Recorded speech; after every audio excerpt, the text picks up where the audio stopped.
is my desire to honor you, Lord, with all my heart. I worship you.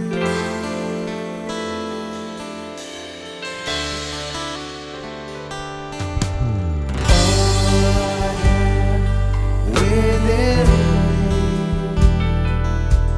I give you praise.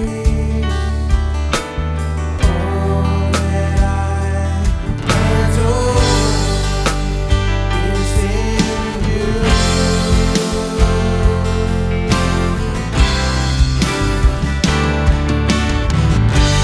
Lord, I give you my heart, give you my soul.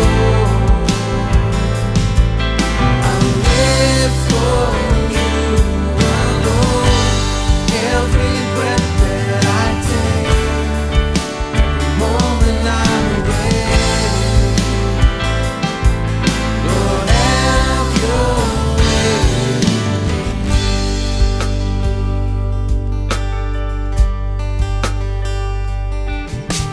This is my desire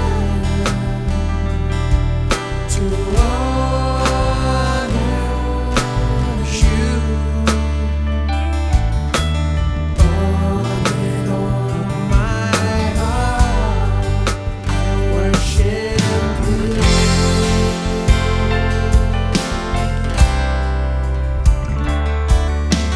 All I have within me,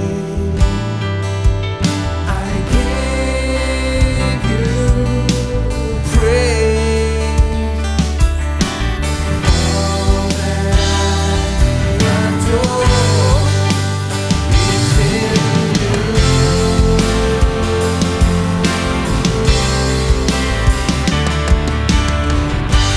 Lord, I give you my heart, give you my soul. I will live for you alone. Every breath that I take, every moment I'm awake. Lord, have your way in me. Lord, I give you my heart, give you my soul. I live for you alone. Every breath that I take, every moment I'm awake. Lord, have your way in me. Lord, I give you my heart, I give you my soul. I'll live for every breath that I take, every moment I'm awake. Lord, have your way.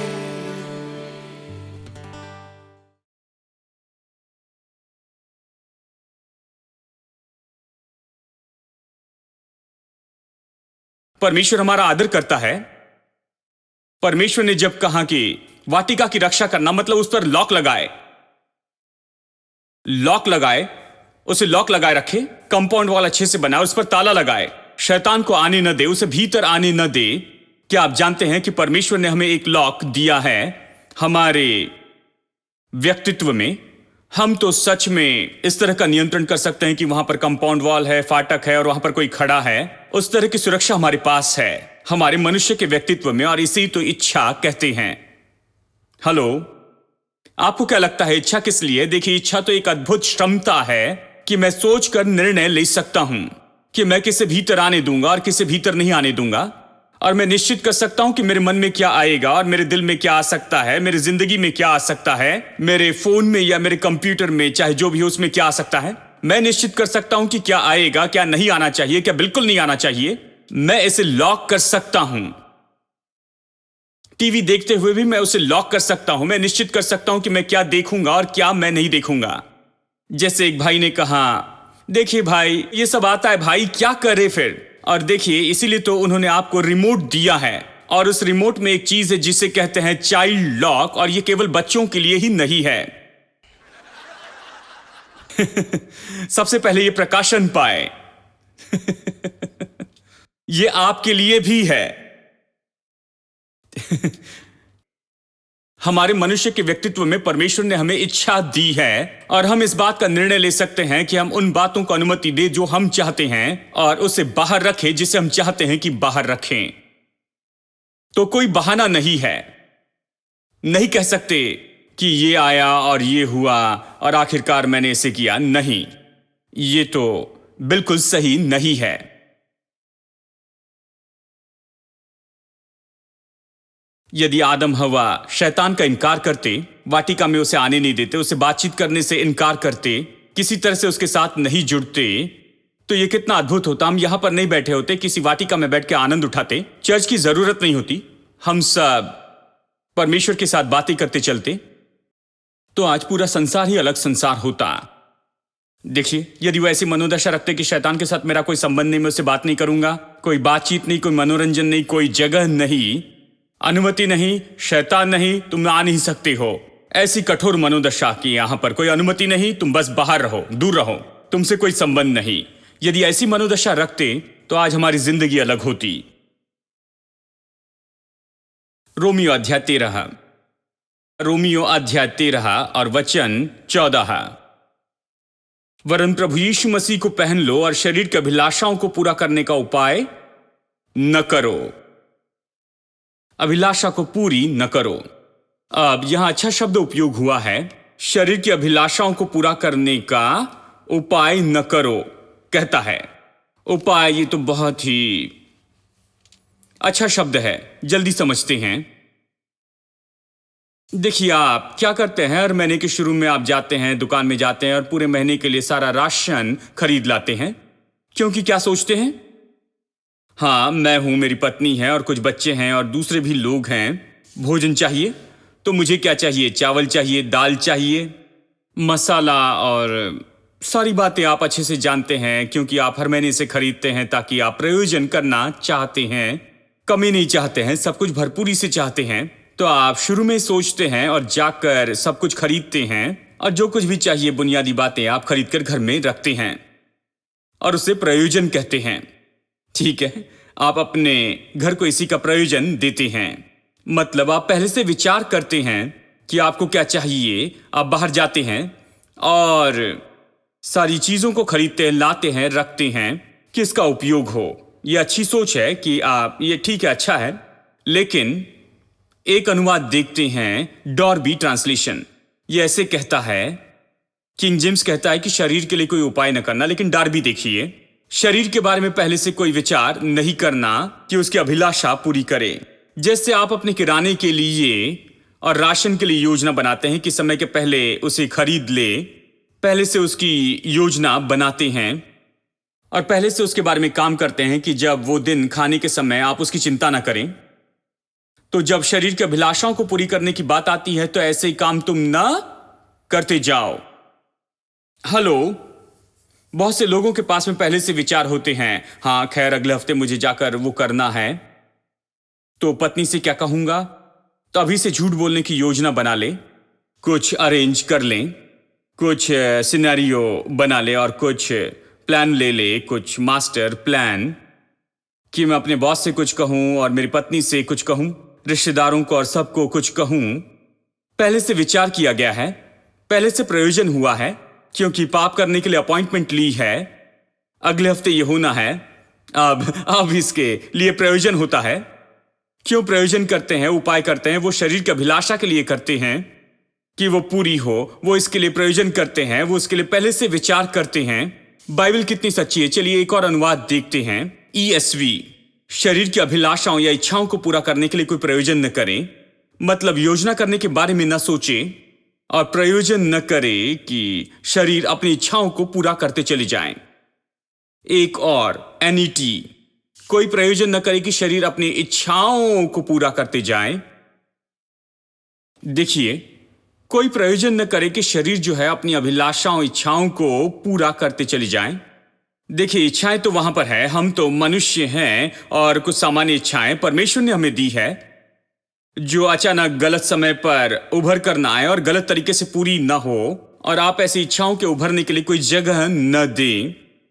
और यदि आप अपने आप को पाते हैं कि आप ऐसी इच्छाओं को उभार रहे हैं, उन्हें जगह दे रहे हैं, और आप कुछ देखते हैं जो बातें उकसाती, उन बातों को पढ़ते हैं, उन बातों को देखते हैं और ऐसी बातों में जुड़ते हैं जो कि उन इच्छाओं को उभारते चली जाती है, तो मैं आपको बताऊं मेरे दोस्तों, आप पाप से आजाद होना चाहते हैं, पाप पर विजयी होना चाहते हैं, तो आप ये करते हुए विजय नहीं पा सकते हैं। आपको विजयी होने के लिए परीक्षा को टालना होगा।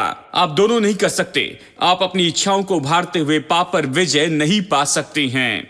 विश्वासियों के बारे में कहता हूं, वो पाप पर विजयी होना चाहते हैं, लेकिन आपको इच्छाओं को उकसाना बंद करना होगा।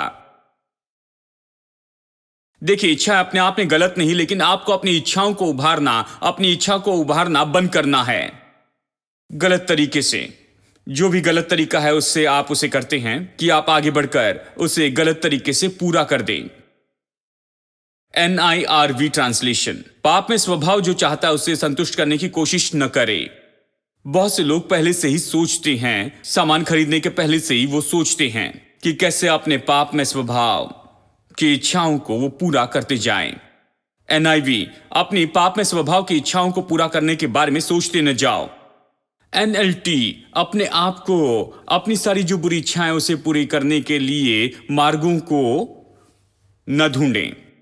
यह बहुत अच्छा है। अपनी बुरी इच्छाओं को पूरा करने के लिए दूसरे मार्गों को ढूंढते न रहें। बहुत से लोग सोचते हैं और योजना बनाते हैं, मैं ऐसा करूंगा, मैं वैसे करूंगा, शायद मैं ऐसे करूंगा, वैसे करूंगा, पहले से इसके बारे में तैयारी करने लगते हैं।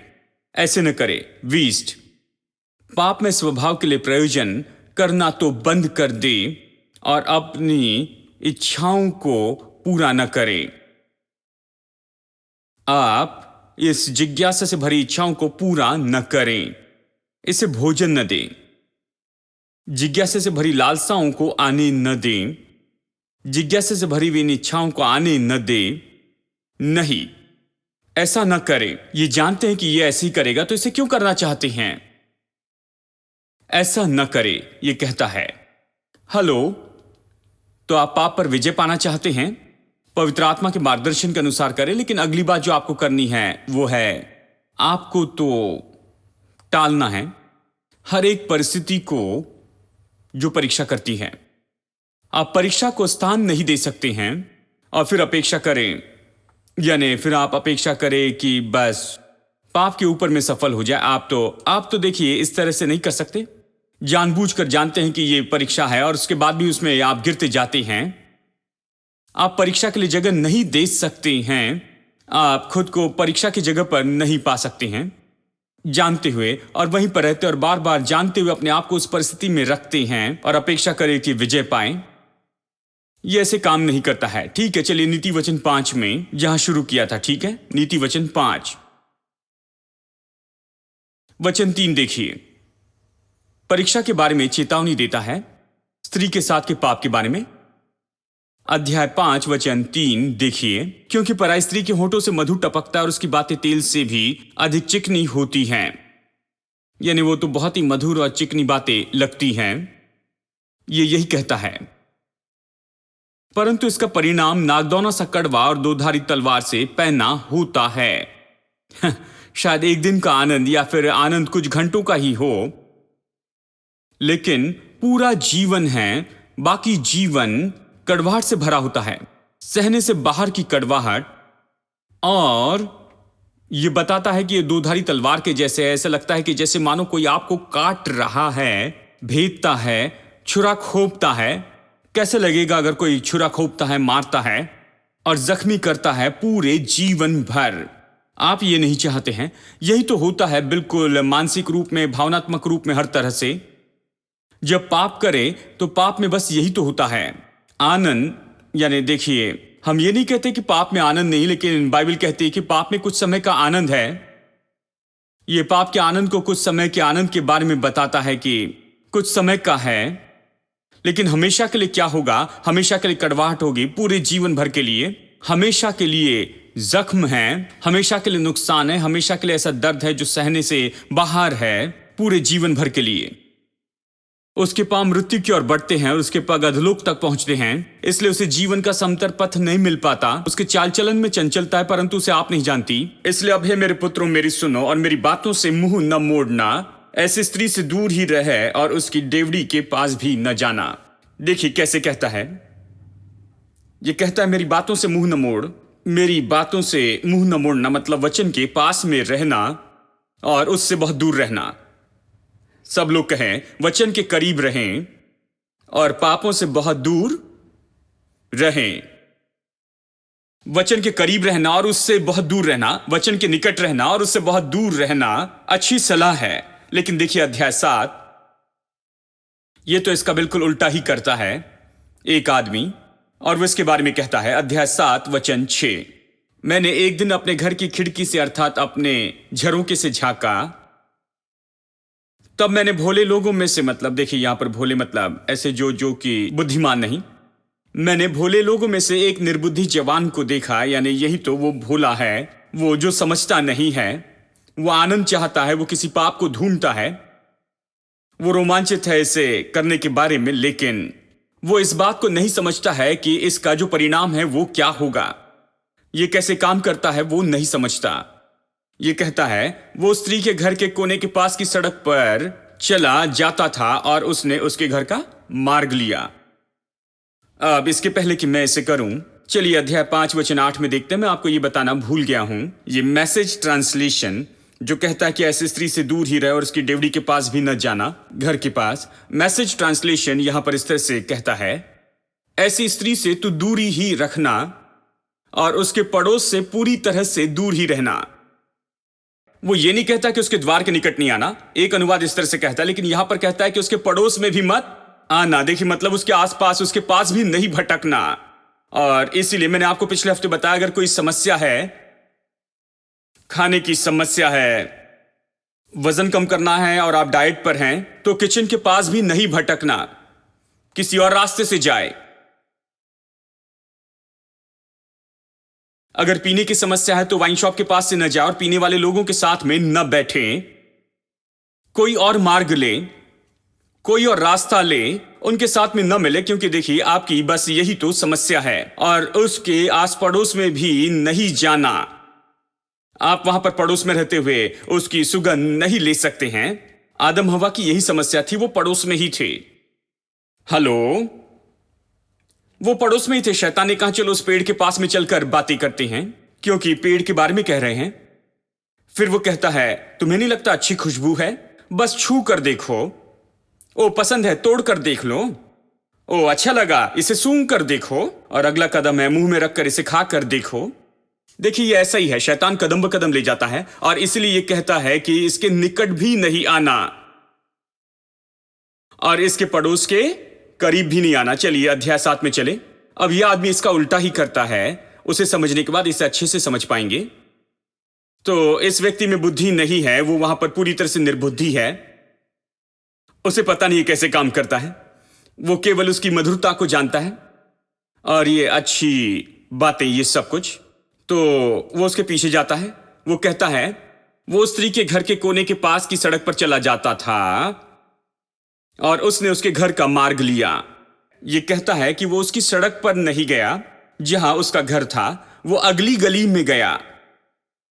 देखिए कुछ लोग ऐसे हैं, वो अगली गली में जाते हैं, आखिर तक जाते हैं, फिर वापस आते हैं, फिर वापस जाते हैं।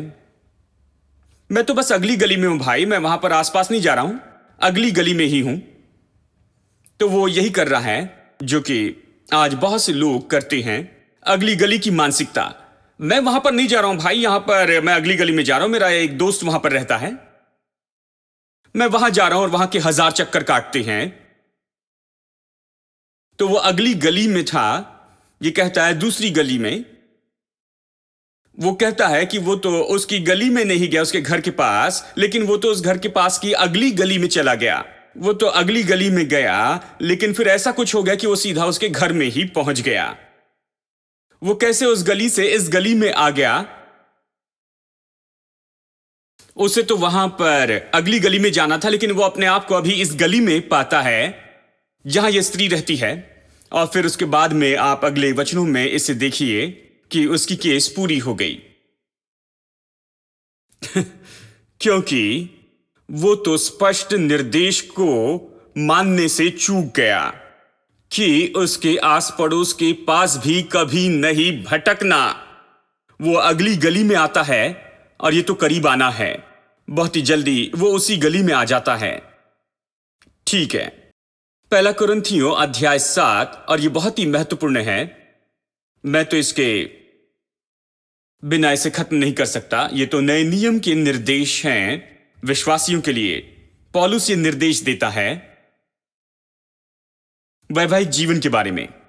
अध्याय 7 वचन 2 देखिए। परंतु व्यभिचार को टालने के लिए, देखिए यहां पर ये कहता है इंग्लिश अनुवाद में, हम इसी के बारे में कह रहे हैं। व्यभिचार को टालने के लिए हर एक पुरुष की पत्नी हो और हर एक स्त्री का पति हो। कितने लोग सोचते हैं ये अच्छा विचार है? क्यों? ताकि व्यभिचार को टाले। वो इसके बारे में बहुत सटीक है कि व्यभिचार को टाले, और इसके लिए शादी कर लो, वो कहता है, और अपनी पत्नी रखे या अपना पति रखे। और पति अपनी, यानी शादी पर यह बात खत्म नहीं होती है, और पति अपनी पत्नी का हक पूरा करे या वो अपनी जिम्मेदारियों को उसके लिए जो है वो पूरी करे, यही इसका अर्थ है। वैसे ही पत्नी भी अपने पति का, वो भी अपने पति के लिए अपने कर्तव्य को पूरा करे। पत्नी को अपनी देह पर अधिकार नहीं है पर उसके पति का है, और वैसे ही पति को भी अपनी देह पर अधिकार नहीं परंतु पत्नी का है। अब कुछ लोग अजीब तरीके से सोच रहे हैं, भाई आपको लगता है कि ये सारी बातें बाइबल में हैं? हाँ, पौलुस से प्रचार कर रहा था। क्या लगता है मैं क्यों प्रचार कर रहा हूं? पौलुस इन बातों का प्रचार कर रहा था क्योंकि इनका संबंध जीवन से है। जीवन बर्बाद करना, शांति और संपन्नता बर्बाद करना, प्रभु की आशीष को बर्बाद करना। क्योंकि जब पाप में जाए तो ये सब बर्बाद करता है। पौलुस उन्हें बचाना चाहता है और वो उन्हें निर्देश देकर कहता है, पत्नी का अपने खुद के शरीर के ऊपर कोई अधिकार नहीं है। वो अपने शरीर के ऊपर खुद अधिकारी नहीं, लेकिन उसका पति है। और बिल्कुल इसी तरह से पति अपने शरीर के ऊपर अधिकारी नहीं है, लेकिन उसकी पत्नी है। इसका मतलब है कि ये तो है अपनी देह को एक दूसरे के लिए उपलब्ध करवाते हैं और उसे अपनी देह जैसे व्यवहार नहीं करते हैं। ठीक है, अब इसे देखिए वचन 5, तुम एक दूसरे से अलग न रहो। अब देखिए इसी के बारे में तो मैं कह रहा हूं, हम इस तरह से एक दूसरे से दूर न रहें, केवल कुछ समय तक आपस की सम्मति से अलग हो। एक बार फिर लोग चौंक जाते हैं, मेरे प्रभु क्या सलाह है? मतलब ये चर्च में है?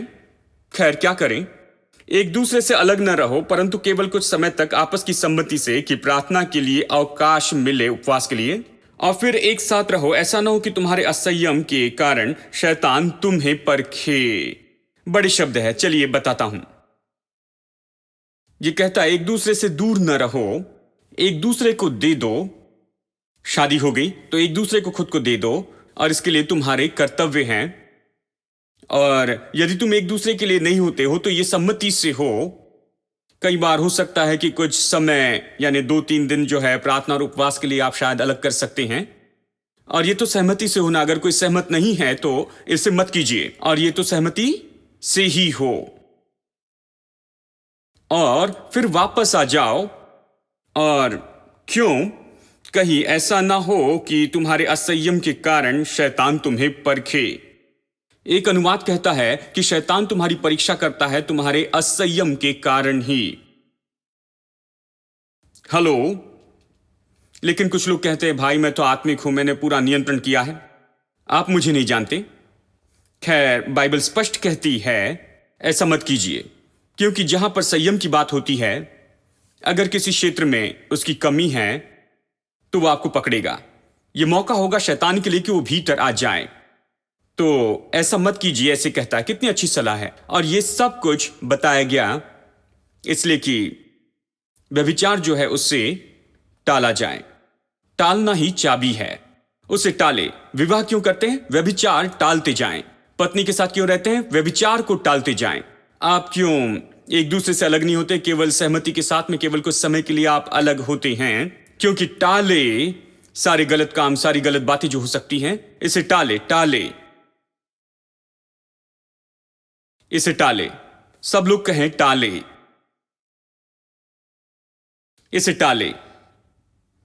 आप इसे होने नहीं दे सकते कि ये परीक्षा आगे बढ़े और बनी रहे और फिर भी आप सफल हो जाए, ऐसा नहीं होगा। उसके ऊपर आपको परीक्षा को दूर करना है, आपको जानबूझकर उसका अंत करना, आपको यही कहना है कि नहीं, मैं इसे नहीं करूंगा। और उन परिस्थिति को आप अनुमति न दे जो आपकी परीक्षा करें। आप अपने आप को कभी अनुमति न दे कि ऐसी परिस्थिति में आए जहां पर आपके सामने परीक्षा हो, क्योंकि बाइबल कहती है कि इसे पूरी तरह से टालते चले जाएं, उसके पड़ोस में भी न जाए। अगर ये आपकी समस्या है, अगर आप उस पर विजय पाना चाहते हैं तो उसके आस पड़ोस में भी न भटकें, क्योंकि ये तो मौका और अवसर हो जाता है कि शैतान वहां काम करें। आमीन। Your love is surprising, I can feel it rising. Oh, the joy that's growing deep inside of me. Every time I see you, oh, your goodness shines through. I can feel this God song rising up in me. Hallelujah, hallelujah, hallelujah. Your love makes me sing. Hallelujah. Hallelujah, hallelujah. See it again. Hallelujah, hallelujah, hallelujah, hallelujah. Your love makes me sing. Hallelujah, hallelujah, hallelujah. Your love makes me sing. Your love is amazing. Steady and unchanging. Your love is a mountain from beneath our feet. Your love is a mystery. How you gently lift me when I am surrounded. Your love carries me.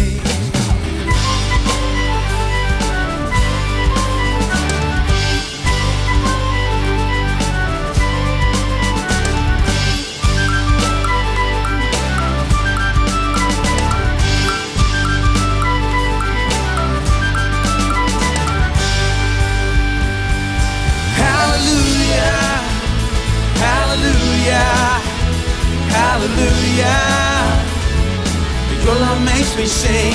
Hallelujah, hallelujah, hallelujah. Your love makes me sing.